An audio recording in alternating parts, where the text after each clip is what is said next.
रहमतुल्लाहि व बरकातुहू। अल्हम्दुलिल्लाहिल्लज़ी वक़फ़ा व सलामुन अला इबादिहिल्लज़ीना इस्तफ़ा। अम्मा बाद, फ़क़द क़ाल अल्लाहु तआला फ़िल क़ुरानिल मजीद वल फ़ुरक़ानिल हमीद। अऊज़ु बिल्लाहि मिनश शैतानिर रजीम। बिस्मिल्लाहिर रहमानिर रहीम। मेरे मुहतरम दोस्तों और भाइयों, अभी अभी आप हजरात के सामने हमारे और आपके बड़े भाई मोहम्मद सलमान, जो मौत की याद हमारे दिलों में बसा रहे थे। अब मौत के बाद क्या होता है, उसका बयान मैं आप हजरात के सामने मुख्तसर सा वक्त में पेश करना चाहता हूँ। अल्लाह ताला से दुआ कीजिए कि हमें और आपको कहने और सुनने से ज्यादा अमल की तौफीक अता फरमाए। मेरी बात का मौज़ूए सुखन कब्र की मंजिल है। आखिरत की मंजिलों में से सबसे पहली मंजिल कब्र है। अगर कब्र की मंजिल आसान हुई तो बाद की मंजिलें भी और भी ज्यादा आसान होगी, और अगर कब्र की मंजिल सख्त हुई तो बाद की मंजिलें और भी ज्यादा सख्त होगी। हज़रत उस्मान रज़ी अल्लाह अन्हु फरमाते हैं, जब वो किसी कब्र के सामने खड़े होते तो इस कदर रोते कि आंसुओं से रेश मुबारक तर हो जाती। लोगों ने कहा कि आपके सामने जन्नत और दोज़ख का जिक्र होता है, जन्नत के सवाब और दोज़ख का अज़ाब का तज़किरा होता है, लेकिन आप इस कदर नहीं रोते जिस तरह आप किसी कब्र को देखकर रोते हैं। तो हज़रत उस्मान रज़ी अल्लाह अन्हु फरमाते हैं कि कब्र आखिरत की मंजिलों में से सबसे पहली मंजिल है। अगर कब्र की मंजिल तय हो गई तो बाद की मंजिलें और भी ज्यादा आसान होगी, और अगर कब्र की मंजिल सख्त हुई तो बाद का मरहला और भी ज्यादा सख्त होगा। हुजूर सल्लल्लाहु अलैहि वसल्लम फरमाते हैं कि मैंने कब्र से ज्यादा खौफनाक कोई मंजर नहीं देखा। हज़रत अबू बकर सिद्दीक रज़ी अल्लाह अन्हु फरमाते हैं कि एक बार हुजूर सल्लल्लाहु अलैहि वसल्लम अपने खुतबे में फितने कब्र का बयान कर रहे थे, और इस कदर बयान किए कि सब दहाड़े मार कर रोने लगे। बिल्कुल कोहराम बर्पा हो गया। मैं कुछ बात नहीं समझ सका। जब कुछ मामला सुकून हुआ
से एक गड्ढा। नेक बंदा के लिए कब्र जन्नत का बाग है और बदकार के लिए दोज़ख का गड्ढा। बजाते कब्र खुद जन्नत का बाग नहीं या खुद दोज़ख का गड्ढा नहीं। इंसान का अमल उसकी कब्र जन्नत का बाग और दोज़ख का गड्ढा बनाती है। मेरे दोस्तों, हुजूर सल्लल्लाहु अलैहि वसल्लम इरशाद फरमाते हैं कि जब मुर्दे को कब्र के अंदर दफन किया जाता है तो उसके पास दो फरिश्ते आते हैं जिनका रंग काला होता है और आंखें नीली होती हैं, जिनको मुनकर और नकीर कहा जाता है। वो उस मुर्दे से सवाल करते हैं, मन रब्बुका, तुम्हारा रब कौन है? मा दीनुका, तुम्हारा दीन क्या है? माक़ूका तक़ूलु फ़ी हाज़िल रजुल लि मुहम्मद, तुम मोहम्मद सल्लल्लाहु अलैहि वसल्लम के बारे में क्या अक़ीदा रखते हो? अगर नेक बंदा होता है तो सवाल का जवाब दे देता है, मन रब्बुका, तुम्हारा रब कौन है? तो वो कहता है, मेरा रब अल्लाह है। मा दीनुका, तुम्हारा दीन क्या है? तो वो कहता है, मेरा दीन इस्लाम है। माक़ूका तक़ूलु फ़ी हाज़िल रजुल लि मुहम्मद, तुम मोहम्मद सल्लल्लाहु अलैहि वसल्लम के बारे में क्या अक़ीदा रखते हो? तो वो कहता है, मेरे नबी मोहम्मद सल्लल्लाहु अलैहि वसल्लम जिन्हें अल्लाह ताला ने हक के साथ मबऊस किया। मेरे दोस्तों, लिहाजा उसके लिए जन्नत का फर्श और जन्नत का लिबास अता कर दिया जाता है और हुक्म होता है कि इसे कब्र में क़यामत तक के आराम से सुला दिया जाए और उसके लिए जन्नत का दरवाजा खोल दिया जाता है। फिर उससे फरिश्ते कहते हैं कि तुम क़यामत तक के सो जा। जिस तरह दुल्हन सोई रहती है, उसको उसके शोहर के अलावा कोई नहीं जगा सकता, उसी तरह तू भी क़यामत तक के आराम से सो जा। फिर वो शख्स कहता है कि मैं जाऊं जरा अपने घर वालों को अपना हाल बता दूं। तो फिर फरिश्ते कहते हैं कि यहाँ आने के बाद वापसी का माला नहीं, वापसी का मामला नहीं, वापसी का कानून नहीं। मेरे दोस्तों, लेकिन जब फासिक और फाजिल कब्र के अंदर दफन किया जाता है, कब्र के अंदर डाला जाता है, तो कब्र उससे कहती है कि तेरा आना नामुबारक हो। मेरे पुष्ट पर जितने भी लोग चलते थे उनमें तू मुझे सबसे ज्यादा महबूब था। फिर वो हर सवाल के जवाब में ये कहता है, हाय हाय ला अदरी, हाय अफसोस मैं नहीं जानता। लिहाजा हुक्म होता है कि इसके लिए दोज़ख का दरवाजा खोल दिया जाए और दोज़ख का फर्श बिछा दिया जाए और दोज़ख का लिबास अता कर दिया जाए। दोज़ख से गरम गरम हवा आने लगती है मेरे दोस्तों, और उसकी कब्र उसको इस तरह दबाती है कि दाएं तरफ की पसली बाएं तरफ की पसली में घुस जाती है, बाएं तरफ की पसली दाएं तरफ की पसली में घुस जाती है और उसके ऊपर दो फरिश्ते मुसल्लत कर दिए जाते हैं, जो एक अंधा और एक बहरा होता है। वो उनके ऊपर उसके ऊपर अजाब देने के लिए मुसल्लत कर दिए जाते हैं और वो दोनों फरिश्ते क़यामत तक के उसे लोहे की जंजीर से मारते रहते हैं। मेरे दोस्तों,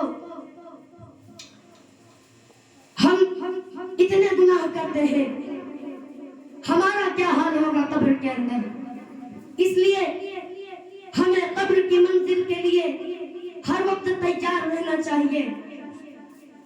हुजूर सल्लल्लाहु अलैहि वसल्लम फरमाते हैं कि मस्जिद के पीछे तीन चीजें जाती है। पहला रिश्तेदार, दूसरा माल, तीसरा अमल। दो वापस आ जाती है और एक उसके साथ रह जाता है। रिश्तेदार और माल वापस आ जाते हैं और अमल उसी के साथ रह जाता है। सोचने का मकाम है कि जो कब्र की मंजिल के लिए हमारा काम आएगा, हम उसके लिए बिल्कुल भी फिक्र नहीं करते और माल और दौलत के लिए दिन रात लगे रहते हैं। मेरे दोस्तों, इसी बात पर मुझे एक वाक़या याद आता है कि एक बादशाह अपने नौकरों से कहता है कि जाओ पूरे शहर में ऐलान कर दो कि दूर दराज की जंगल में जो कब्र है उसके अंदर जो भी एक रात गुजार लेगा उसको मैं अपनी आधी सल्तनत दे दूंगा। तो एक आदमी सोचता है कि मेरे पास तो सिर्फ एक गधा है, अगर मैं उस कब्र में एक रात गुजार लिया तो मुझे आधी सल्तनत मिल जाएगी, और अगर मैं उस कब्र में एक रात नहीं गुजार सका और मर गया तो मेरा रोने वाला कोई नहीं, कोई फिक्र नहीं।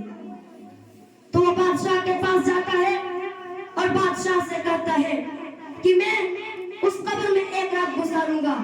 फिर उसके खादिम उसको उस जंगल के कब्र में छोड़ देते हैं। जब एक रात गुजर जाती है तो जब उसे लाने के लिए जाते हैं तो वो देखते हैं कि वो आदमी डरे हुए और भागे भागे आ रहा है।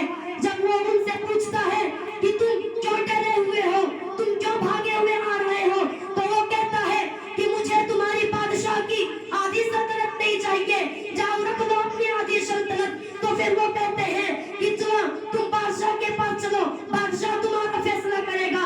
जब वो बादशाह के पास ले जाते हैं तो बादशाह उससे कहता है कि तुम्हें आधी सल्तनत क्यों नहीं चाहिए, तो वो कहता है कि तुम्हें तुम्हारी आधी सल्तनत मुझे नहीं चाहिए। जब मैं कब्र के अंदर गया तो फरिश्ते मेरे पास आए और फरिश्तों ने कहा कि इस वक्त तेरा गधा प्यासा था, तूने उसे पानी क्यों नहीं पिलाया। फिर वो फरिश्ते मुझे खूब मारते हैं। फिर वो फरिश्ते कहते हैं कि तुम्हारा गधा इस वक्त भूखा था, तुमने उसे खाना क्यों नहीं खिलाया। फिर मैं कोई जवाब नहीं दे सका तो फरिश्ते फिर मारते हैं। फिर वो फरिश्ते कहते हैं कि तुम्हारा गधा इस वक्त प्यासा था, तूने उसे पानी क्यों नहीं पिलाया। जब मैं इसका जवाब नहीं दे सका तो फरिश्ते फिर मुझे मारते हैं। जब मैं एक गधे का हिसाब नहीं दे सका, जब मैं एक गधे का हिसाब नहीं दे पाया तो तुम्हारी आधी सल्तनत का क्या हिसाब दूंगा। मेरे दोस्तों, और आज हम कितनी चीजों का मालिक है, तो हमारा क्या हिसाब होगा, हमारा कब्र के अंदर क्या हाल होगा। अब वक्त को मद्देनजर रखते हुए मैं अपनी तकरीर को यहीं पे मुकम्मल करता हूँ। अल्लाह ताला से दुआ है कि हमें और आपको अमल की तौफीक अता फरमाए। व आखिरु दावाना अल्हम्दुलिल्लाहि रब्बिल आलमीन।